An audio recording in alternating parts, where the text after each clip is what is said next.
Hi hello friends, welcome to our channel Soumya Anil's kitchen. ఈరోజు మనం సింపుల్గా టేస్టీగా నూడిల్స్ ఎలా తయారు చేసుకోవాలో చూద్దాం. నేను చూపించే విధంగా చేసుకోండి, సింపుల్గా అయిపోతాయి, టేస్టీగా కూడా ఉంటాయి.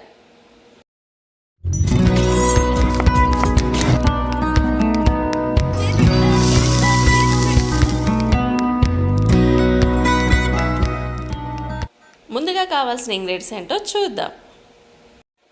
Soya sauce, 1 cup noodles, vinegar, tomato ketchup, chilli powder, పసుపు, సాల్ట్, పోపు దినుసులు, వెల్లుల్లి, ఆనియన్స్, పచ్చిమిర్చి, కరివేపాకు, ధనియా పౌడర్, పుదీనా, వాటర్, ఆయిల్.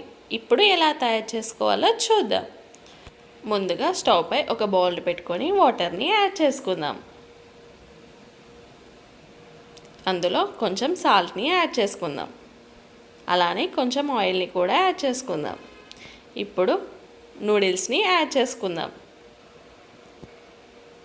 నూడిల్స్ని యాడ్ చేసుకొని ఒక 5 మినిట్స్ పాటు బాయిల్ కానివ్వాలి. ఆయిల్ యాడ్ చేయడం వల్ల నూడిల్స్ పొడి పొడిగా వస్తాయి. ఇది మంచిగా బాయిల్ అయ్యేటట్టు చూసుకుందాం. మరీ మెత్తగా చేసుకోకండి, ఒక 5 మినిట్స్ బాయిల్ అయితే సరిపోతాయి. చూడండి, ఒకసారి ప్రెస్ చేసి చూద్దాం. ఇవి పర్ఫెక్ట్గా ఉడికాయి. ఇప్పుడు జల్లి గంజు తీసుకొని అందులో అడబోసుకుందాం. ఇలా అడబోయడం వల్ల వాటర్ అన్నీ సపరేట్ అయిపోతాయి, నూడిల్స్ పొడి పొడిగా అవుతాయి. ఇప్పుడు స్టవ్ పై కడాయి పెట్టుకొని ఆయిల్ని యాడ్ చేసుకుందాం. అలానే పోపు దినుసుల్ని కూడా యాడ్ చేసుకుందాం. చిల్లీస్, వెల్లుల్లి, పుదీనా, కరివేపాకు, ఆనియన్స్ అన్నీ యాడ్ చేసుకొని మంచిగా ఫ్రై చేసుకోవాలి. బ్రౌన్ కలర్ అయ్యే వరకు ఫ్రై చేసుకుందాం. ఇప్పుడు ఉడకపెట్టుకున్న నూడిల్స్ని యాడ్ చేసుకుందాం. యాడ్ చేసుకొని ఒకసారి మంచిగా కలుపుకోవాలి. ఇప్పుడు సాల్ట్, కారం, వెనిగర్,